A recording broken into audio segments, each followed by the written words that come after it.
சொல்லி இருக்கிறார்கள். அந்த வகையில தான் நம்ம செஞ்சுட்டு இருக்கிறோம். அடுத்ததாக கேட்டாங்க மின் விளக்குகளால் அலங்கரிப்பது அப்படிங்கிறது. பொதுவாகவே இந்த கந்தூரி பெருவிழான்னு வச்சுக்கிறீங்க, மின் விளக்கு அலங்கரிக்கப்பட்டிருக்கு. காரணம் என்ன? அல்ல குர்ஆனிலே சொல்லி காட்டுறான்,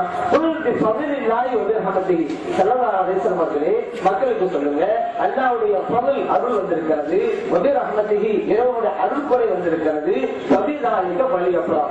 அந்த ரஹமத்தை எண்ணி பார்த்து மகிழ்ச்சியை வெளிப்படுத்தட்டும்.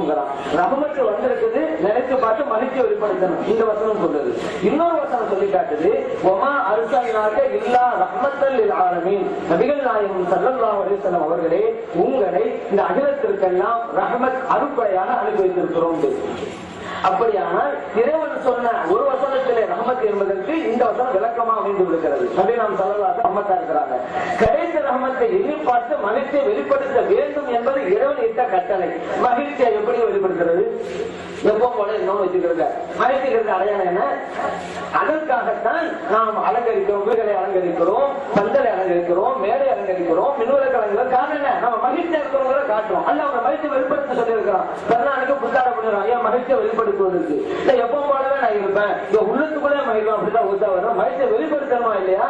அதனால் தான் இதை நாம் செய்கிறோம். ஆனா இது எவ்வளவு செய்யலாம், நம்மளால் முடிந்த அளவு செய்யறோம். ஆனா இதையெல்லாம் இஸ்லாம் என்று சொல்லக்கூடியவர்கள் தான் தேவையில்லாம ஒரு கூட்டம் நடத்தலாம் வச்சுக்கிறோங்க, ஒரு மாநாடு தான் வச்சுக்கிறோங்க, சுவருக்கு சுவர் பயத்துல போய் எழுதுறது.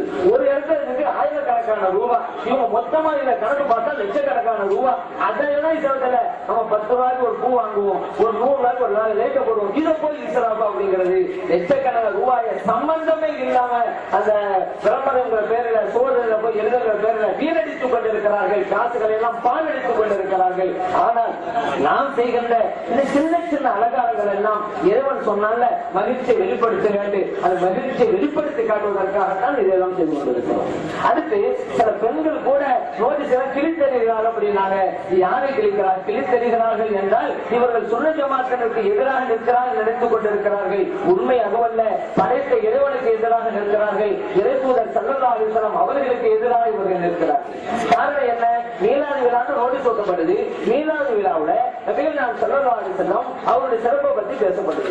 அவர்களுடைய நடைமுறை என்ன, அவருடைய வாழ்வியல் முறை என்ன என்பதையெல்லாம் சொல்லப்படுகிறது. இதுவெல்லாம் சொல்லக்கூடாது என்றுதான் நோட்டீஸ் கிழிக்கிறான்னு சொன்னா, இந்த நபிகள் நாயகம் ஸல்லல்லாஹு அலைஹி வஸல்லம் அவர்களுக்கு உள்ளத்தை நோய்மைப்படுத்துமா இல்லையா? இவர்கள் இறை நேசர்களுக்கு எதிராக நின்றால் இறைவனுக்கு எதிராக போர் தொடுக்கிறார். அல்லாஹ் குர்ஆன்ல ஹதீஸ் குத்ஸில சொல்லிட்டான்ல, நபிகள் ஸல்லல்லாஹு அலைஹி சொல்லி காட்டுறாங்கல்ல, மன் ஆதாதி வலியல் ஃபகத் ஆதன்துஹு பில் ஹர்ப். யார் எனது நேசரை பகைத்துக்கிட்டாரோ அவன் என்னோட சண்டைக்கு வரட்டும் அப்படிங்கிறான் அல்லாஹ் தஆலா. இது ஹதீஸ் குத்ஸி புகாரில பதிவு செய்யப்பட்டிருக்கு. ஏன் நேசரை பகைத்துக்கிட்டா என்னோட சண்டைக்கு வரணும் அல்லாஹ் கூப்பிடுறானே, யாராவது அல்லாஹ்வோட சண்டைக்கு போக முடியுமா? அல்லாஹ்வோட சண்டை போட்டு ஜெயிக்கத்தான் முடியுமா? அவன் இப்படியெல்லாம் நோக்கி கிழிப்பவர்கள் யார்? இறைவனுக்கு எதிராக போர் தொடுக்கக்கூடியவர்கள் நிச்சயம் தோல்வியை தருவார்கள். அல்லாஹ்வோட சண்டை போட்டு ஜெயிக்க முடியுமா? அதுதான் அல்லாஹ் குர்ஆன்ல சொல்றான், வல்லதீன யூஸூன ரசூலல்லாஹ் லஹும் அஸாபுன் அலீம். இறைத்தூதர் ஸல்லல்லாஹு அலைஹி வஸல்லம் அவர்களுக்கு யாராவது நோவினை கொடுத்தா அவர்களுக்கு கடும் தண்டனை நான் வச்சிருக்கிறேன் அப்படிங்கிறான். அல்லாஹ்வுடைய தண்டனையிலிருந்து தப்ப முடியுமா இப்படி எல்லாம் செஞ்சா? இன்னல்லதீன யூஸூன அல்லாஹ் வ ரசூலஹு லஅனஹுமுல்லாஹு ஃபித் துன்யா வல் ஆகிரா. அல்லாஹ்வையும் அல்லாஹ்வுடைய ரசூல் ஸல்லல்லாஹு அலைஹி வஸல்லம் அவங்களையும் யார் நோவினைப்படுத்துறாங்களோ அல்லாஹ் தஆலா அவங்களை சபிக்கிறான், அவங்க மேல லானத்தை இறக்குறான். ஃபித் துன்யா இந்த உலகத்திலும் வல் ஆகிரா மறுமையில். அத்தபாவம் செஞ்சா மறுமையில் தண்டனை கொடுப்பான். ஆனா அல்லாஹ்வுடைய ரசூல் ஸல்லல்லாஹு அலைஹி வஸல்லம் அவர்களுக்கு எதிராக நின்று அவங்க உள்ளத்தை நோவினைப்படுத்தக்கூடியவர்களுக்கு அல்லாஹ் இந்த உலகத்திலே லானத்தை இறக்குறான் என்று குர்ஆன் சொல்லி காட்டுகிறது. வஅதலஹும் அஸாபன் முஹீனா, இழிவுபடுத்தும் வேதனையை இறைவன் இவர்களுக்காக தயார் செய்து வைத்திருக்கிறான் என்றும் இந்த வசனம் சொல்லி காட்டுகிறது. அப்படின்னா நோட்டீஸை கிழிப்பவர்கள் சுத்தமாக எதிராக நிற்கிறோங்கிறது அல்ல, அல்லாஹ்வுக்கு எதிராக நின்று அல்லாஹ்வுடைய ஞானத்தை அவர் வாங்கிக் கொள்கிறார்.